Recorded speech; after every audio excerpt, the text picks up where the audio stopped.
1 Corinthians 12ஆம் அதிகாரம் 4ஆம் வசனத்திலிருந்து எல்லாரும் சேர்ந்து வாசிப்போம். வரங்களில் வித்தியாசங்கள் உண்டு, ஆவியானவர் ஒருவரே. ஊழியங்களையும் வித்தியாசங்கள் உண்டு, கர்த்தர் ஒருவரே. கிரியைகளையும் வித்தியாசம் உண்டு, எல்லாருக்குள்ளும் எல்லாவற்றையும் நடப்பிக்கிற தேவன் ஒருவரே. ஆவியினுடைய அனுக்கிரகம் அவனுடைய பிரயோஜனத்திற்கென்று அளிக்கப்பட்டு இருக்கிறது. உங்கள் வாழ்க்கையினுடைய நோக்கத்தை நிறைவேறுதலுக்கு ஏற்ற திறமைகளை தேவன் உங்களுக்குள்ள வைத்திருக்கிறார் என்பதை நீங்கள் நம்ப வேண்டும். எத்தனை பேர் நம்புறீங்க? ஆமென் சொல்லுங்க. வாழ்க்கை நோக்கத்தை நிறைவேறுதலுக்கு ஏற்ற திறமை எனக்குள்ள வைக்கப்பட்டிருக்கிறது. ஃபர்ஸ்ட் காரியம் லக்கை தீர்மானிக்கணும். இரண்டாவது உங்களுக்குள்ள இருக்கிற அந்த வரம், தாளந்து, திறமைகளுக்கு ஏற்ற தரிசனத்தை கோயணும், மையமா வச்சு செயல்படணும். மூன்றாவது அதை நிறைவேறுதலுக்கு ஏற்ற திறமைகளை தேவன் உங்களை வைத்திருக்கிறார் என்பதை நம்ப வேண்டும். பாருங்க, கவனிங்க. அதாவது உங்கள் அழைப்பின் நிறைவேறுதலுக்கு ஏற்றவர்களாகவே உங்களில் திறமைகள் லோட் பண்ணப்பட்டிருக்கிறது. தேவன் உங்களை ஒரு காரியத்தை செய்யும்படிக்கு அழைக்கும் போது, அழைக்கிறான்னு எப்ப அழைப்பார்? அழைப்பார்லாம் இல்லை, அழைச்சிட்டார். கிறிஸ்துவுக்குள் நாம் அழைக்கப்பட்டிருக்கிறோம். பாவத்தில் இருந்தோம், வியாதியில் இருந்தோம், சாபத்தில் இருந்தோம், அக்கிரமக்காரர்களா இருந்தோம், பிற மதத்தவர்களா இருந்தோம். கர்த்தர் அழைத்திருக்கிறார். கிறிஸ்துவுக்குள் சபைக்குள்ள அழைத்திருக்கிறார். எதுக்கு அழைச்சிருக்கிறார்? ஏதோ சில காரியங்களை நிறைவேற்றும்படி அழைத்திருக்கிறார். எஸ் சொன்னாரே, இந்த பூமிக்கு பிதாவாகிய தேவன் என்னை கொண்டு வந்திருக்கிறார். எதற்கு கொண்டு வந்திருக்கிறார்னா, ஏதோ சில விஷயங்களை முடிவுக்கு கொண்டு வந்திருக்கிறார். நியாயப்பிரமாணத்தை முடிக்கவே கிறிஸ்து இயேசு உலகத்திற்கு வந்தார். பாவிகளை ரட்சிக்கவே கிறிஸ்து இயேசு உலகத்திற்கு வந்தார். நாம கோயிலுக்கு வரும்போது மட்டும் இல்லை, ஆண்டவருக்குள்ள வரும்போது மட்டும் இல்லை, இந்த உலகத்திற்கு வரும்போதே ஒரு மாபெரும் பர்பஸை நிறைவேற்றுவதற்காக கர்த்தர் கொண்டு வந்திருக்கிறார். அதனால வசனம் சொல்றது, நமக்கு முன்னால் அதை செட் பண்ணி இருக்கிறார். தேவன் நமக்கு முன் நியமித்திருக்கிற ஓட்டத்தில் அப்படின்னு சொல்லப்பட்டிருக்கு. நியமித்திருக்கிற ஓட்டம் சொல்லுங்க. நியமித்திருக்கிற ஓட்டம், நமக்கு முன்னால் நியமித்திருக்கிற ஓட்டம். நீங்கள் இந்த பூமிக்கு வரும்போதே உங்களுடைய வாழ்க்கைக்கென்று மிகப்பெரிய நோக்கத்தை நிறைவேறுவதற்கான ஒரு சில காரியங்களை செட் பண்ணிட்டு தான் கர்த்தர் கொண்டு வந்திருக்கிறார். அப்போ அதுக்கு பிறகு அழைப்பு. இந்த உலகத்துக்கு கர்த்தர் உங்களை அழைச்சிருக்கிறார். சபைக்குள்ள கர்த்தர் அழைச்சிருக்கிறார். கிறிஸ்துக்குள்ள அழைத்திருக்கிறார். இந்த வார்த்தையை போதித்து கொண்டிருக்கிறார். அப்போ என்னத்தை நம்பணும்? எனக்கென்று தேவன் ஒரு அசாதாரணமான தனித்துவமான அழைப்பை கொடுத்து மாபெரும் நோக்கத்தை நிறைவேற்றுவதற்காக கொண்டு வந்திருக்கிறாரு. அப்படி கொண்டு வரும்போது அதை நிறைவேறுதலுக்கேற்ற திறமைகளால் தேவன் என்னை லோட் பண்ணி தான் கொண்டு வந்திருக்கிறார். அதை நீங்கள் முதல்ல நம்ப வேண்டும். நம்பக்கூடாதபடிக்கு நிறைய காரியங்கள் நடக்கும். உனக்கெல்லாம் என்ன திறமை இருக்கு, உனக்கெல்லாம் என்ன முடியும்? மற்றவர்களால் செய்ய முடிந்ததை நீங்கள் செய்ய முடியாமல் இருக்கலாம். பட் ஆனால் நீங்கள் எதற்கென்று அழைக்கப்பட்டிருக்கிறீர்களோ அதை நிறைவேற்ற உங்களால் முடியும். ஏன்னா தேவன் அப்படிப்பட்ட திறமைகளை நமக்குள்ளே லோட் பண்ணியிருக்கிறார். It's very very important. அதாவது நீங்கள் எப்போ விசுவாசிக்கிறீங்களோ அப்போதான் அது வெளியே வரும். நீங்க எப்போ நம்புறீங்களோ அப்பதான் வெளியே கொண்டு வருவீங்க. என்னால முடியும் என்று நீங்க நம்பும் போதுதான் அதை நீங்க வெளியே கொண்டு வருவீங்க. பல சமயங்களில் நமக்கு பிரச்சனை என்னன்னா, நமக்குள்ள இல்லாதல்ல, நம்ம கிட்ட இருக்கிற பிரச்சனை என்ன, நமக்குள்ளே தேவன் வைத்திருக்கிறார் என்பதை நாம் கண்டுபிடிக்காத பிரச்சனையா இருக்கு. It's very very important. அதாவது நீங்கள் விசுவாசித்தால் உங்களாலும் கூடாத காரியம் ஒன்றும் இராது என்பதை மெய்யாகவே நம்புங்கள். ஒரு வசனத்தை வாசிங்க. மத்தேயு 17ஆம் அதிகாரம் 20ஆம் வசனத்தை பாருங்க. மத்தேயு 17:20. இன்னைக்கு நிறைய வசனங்களை கொஞ்சம் வாசிக்க போறோம். 17:20 தடகட நல்ல உற்சாகமா பாருங்க. 17:20. அதற்கு இயேசு, எல்லாம் சேர்ந்து வாசிங்க. அதற்கு இயேசு, உங்கள் அவிசுவாசத்தினாலே தான். சொல்லுங்க, அவிசுவாசத்தினாலே தான். அவிசுவாசம்னா என்ன சொல்லுங்க? நம்பிக்கை இல்லாத தன்மை, அதான் அவிசுவாசம். ஏன் அவிசுவாசம்ன்றாரு கர்த்தர்? மேலே பார்த்தீங்கன்னா இவங்க போய் பிசாசுகள்லாம் துரத்த பார்க்குறாங்க, முடியல இவங்களால. சில அற்புதங்கள்லாம் பண்ணணும்னு சீசர்கள்ட்ட போகிறாங்க, சீசர்களால் முடியல. முடியாதனால இயேசுகிட்ட வர்றாங்க. இயேசுகிட்ட வந்தோடனே டைரெக்டாக ஒன்று சொல்கிறாரு, உங்களாலலாம் முடியாதுப்பா, என்னால் மட்டும்தான் முடியும் அப்படின்னு சொல்லலை.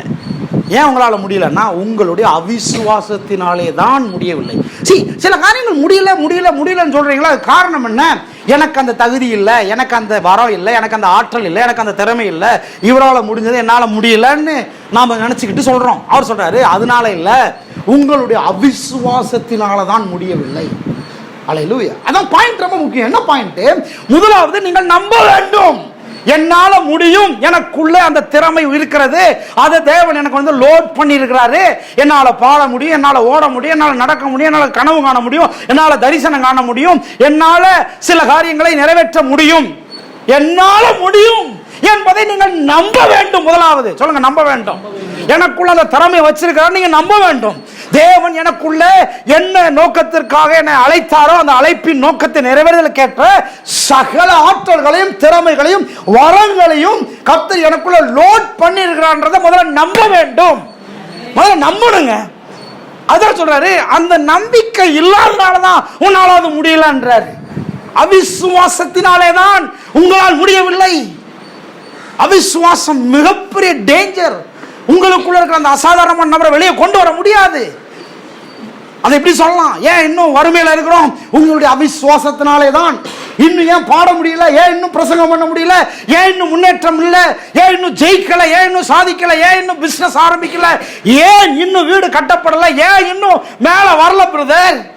உங்கள் அவிசுவாசத்தினாலே தான். இப்படி மட்டும் சொல்லி முடிச்சிருந்தாருன்னா அறகுறையா இருந்திருக்கும். கீழே வாசிங்க, என்ன சொல்றாரு பாருங்க. அவிசுவாசத்தினால்தான் கடுகு விதை அளவு விசுவாசம் உங்களுக்கு இருந்தால் நீங்கள் இந்த மலையை பார்த்து இவ்விடம் விட்டு அப்புறம் போ என்று சொல்ல அது அப்புறம் போகும். கவனிக்கிறீங்களா? எந்த அளவுக்கு விசுவாசம் இருந்தா? கடுகு விதை அளவு விசுவாசம் இருந்தா. அப்படின்னா என்ன அர்த்தம் தெரியுமா? மழை அளவுக்கு அவிசுவாசம் இருக்குது. ஆண்டு சொல்ல கடுகு அளவு விசுவாசம் இருந்தா போகும். மழை அளவுக்கு அவிசுவாசம் வருது. ஊர்ல போறவன் வரவன்லாம் சொல்லிட்டு போறான், ஒன்னால முடியாது, ஒன்னால முடியாது, ஒன்னால முடியாது. குடும்பத்து மேலே சாபம் இருக்கு. நீங்களாம் மேலே வர முடியாது, நீங்களாம் முன்னேற முடியாது.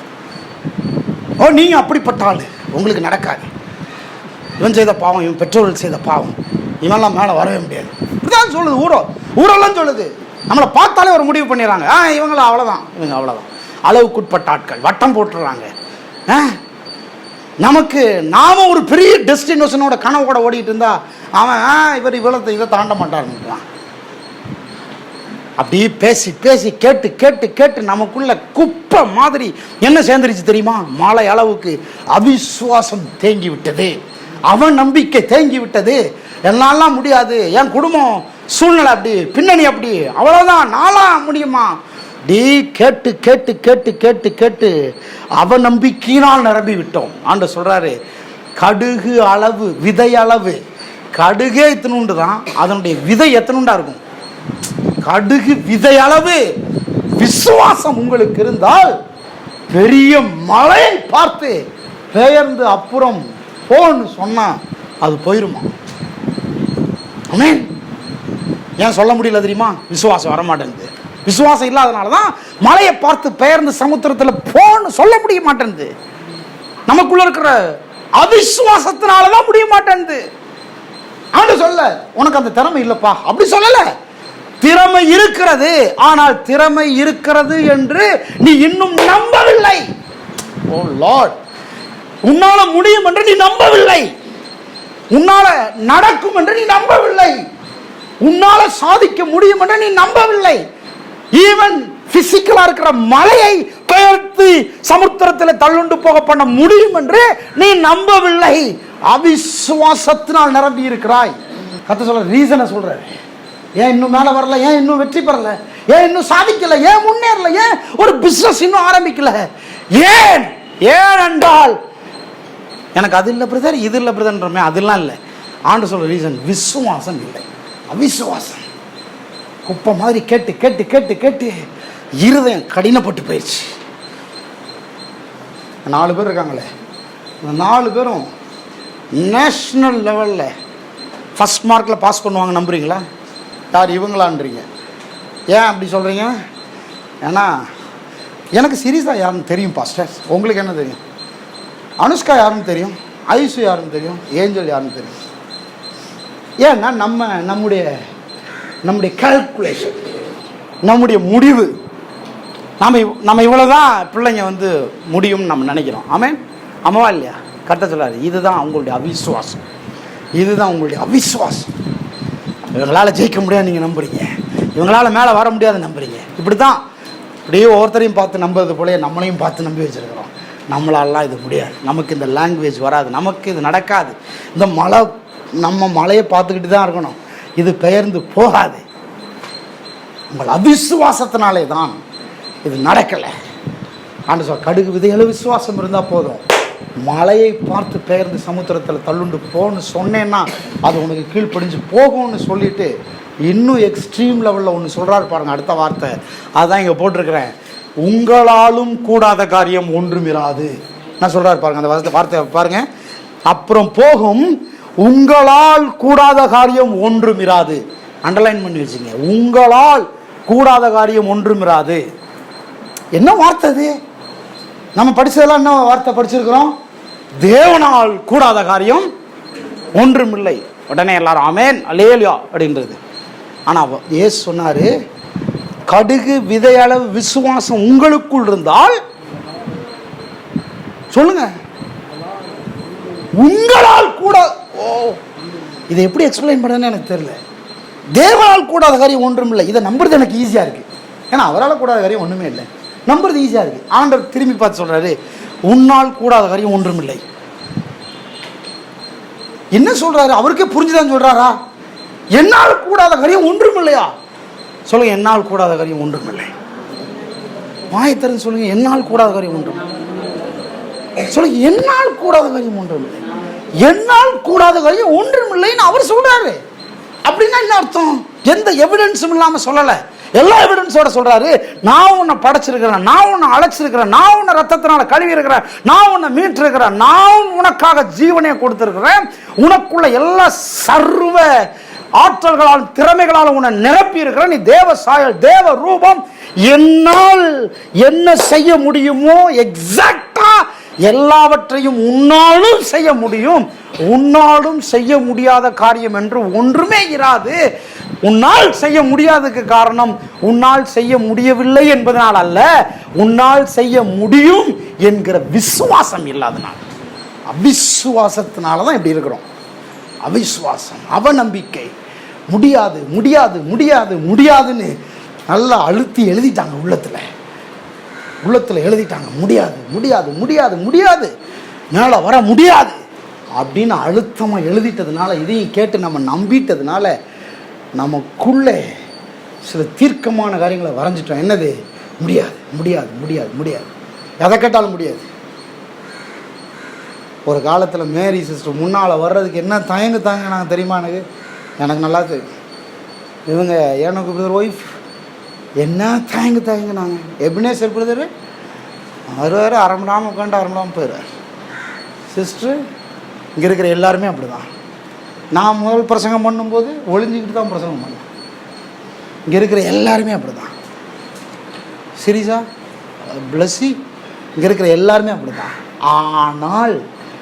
ஆனால் ஒரு நாள் நீங்கள் அந்த கட்டத்தை தாண்டிட்டீங்களா இல்லையா?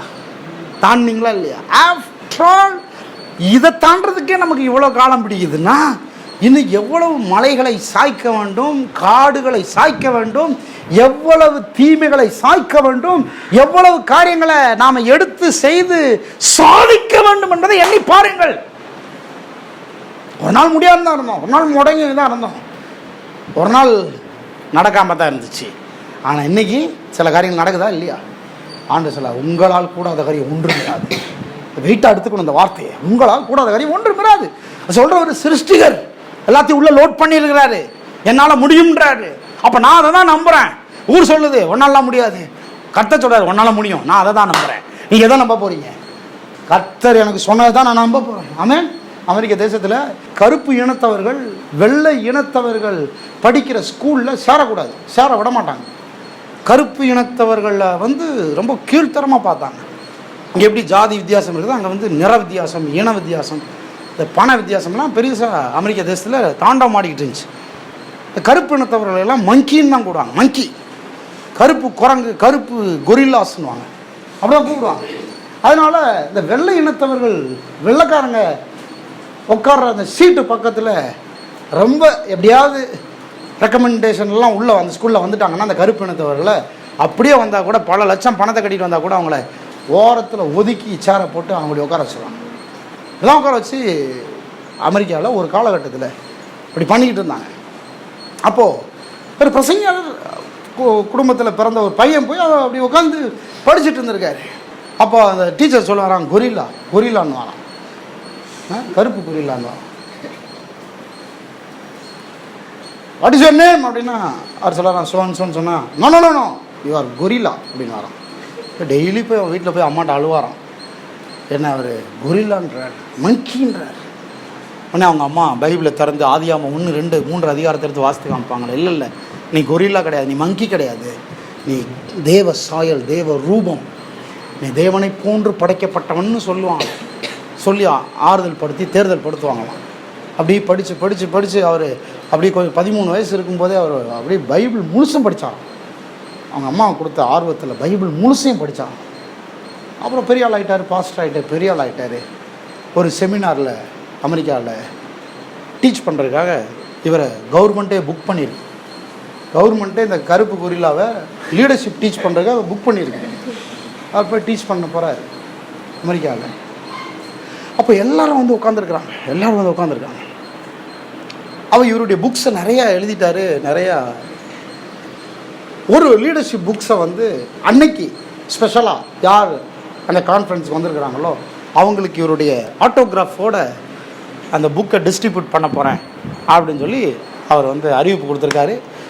லீடர்ஷிப் கான்ஃபரன்ஸ்லாம் முடிஞ்ச உடனே சைடில் நிற்கிறாரு. எல்லோரும் அவரை பார்த்து கட்டிப்பிடிச்சு கிஸ் பண்ணி அவர்கிட்ட அந்த புக்கு சிக்னேச்சரோடு வாங்குறதுக்காக வெயிட் பண்ணிகிட்டு இருக்கிறாங்க.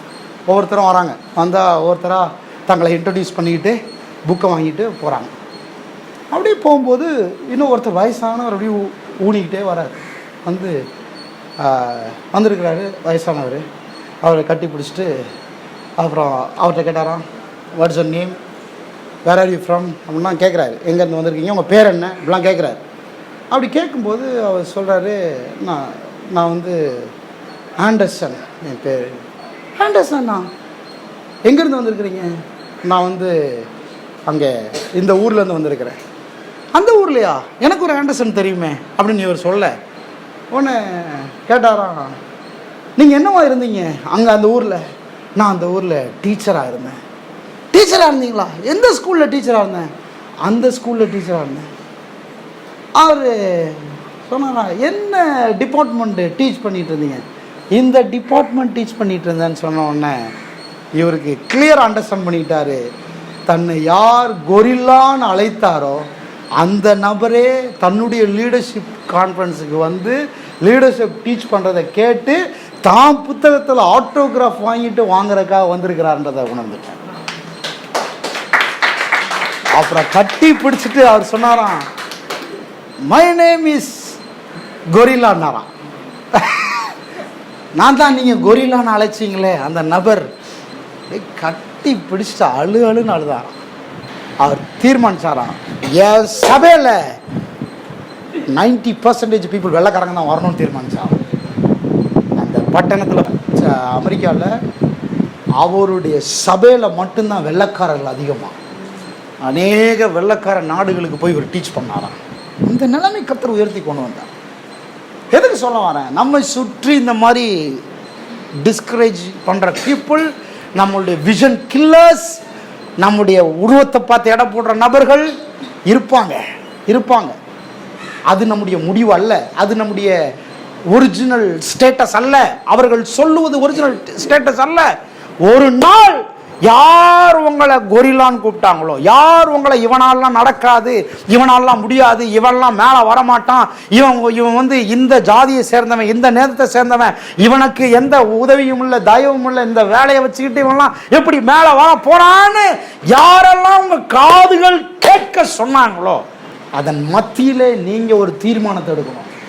எனக்குள்ளே தேவன் அசாதாரணமான ஆற்றல் திறமைகளை வைத்திருக்கிறான், நான் மேலே வர முடியும்னு நீங்கள் தீர்மானித்து மேலே வரணும், வந்து காண்பிக்கணும். காலம் முழுவதும் அவர் டீச்சராக இருக்கார், இவர் லீடர்ஷிப் டீச் பண்ணுற ஆளாக மாறிட்டார்.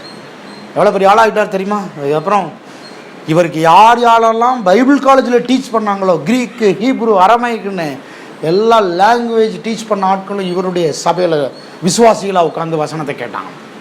நான் சொல்கிறேன், தலையெழுத்தவே கர்த்தர் மாற்றி விடுவார்.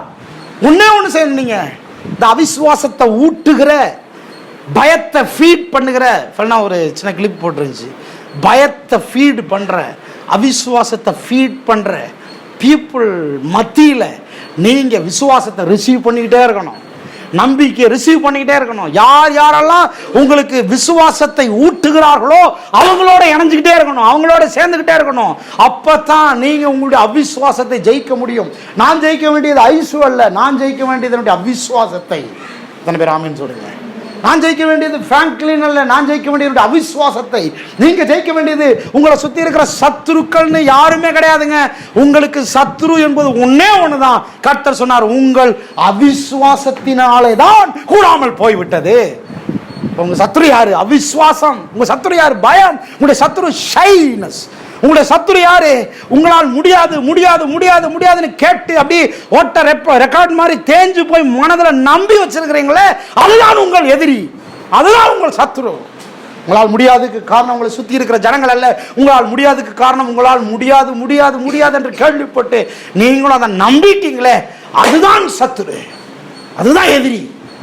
ஆனால் சொன்ன உங்களால் கூடாத காரியம் ஒன்றும் இராது.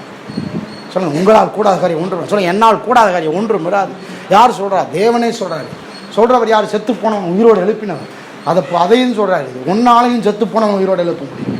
சொல்றவர் யாரு? சர்ப்பங்களை மிதித்தவர், தேள்களை நசுக்கினவர், பிசாசை ஜெயித்தவர். சொல்றாரு, உன்னாலும் கூடாத காரியம் ஒன்றும் இராது.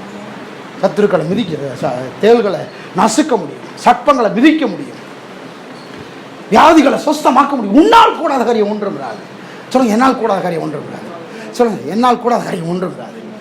ஒரு வட்டத்துக்குள்ள உங்களை சிக்க வச்சுக்காதீங்க. எத்தனை பேரோட ஆமேன்னு சொல்றீங்க? ஆமேன்.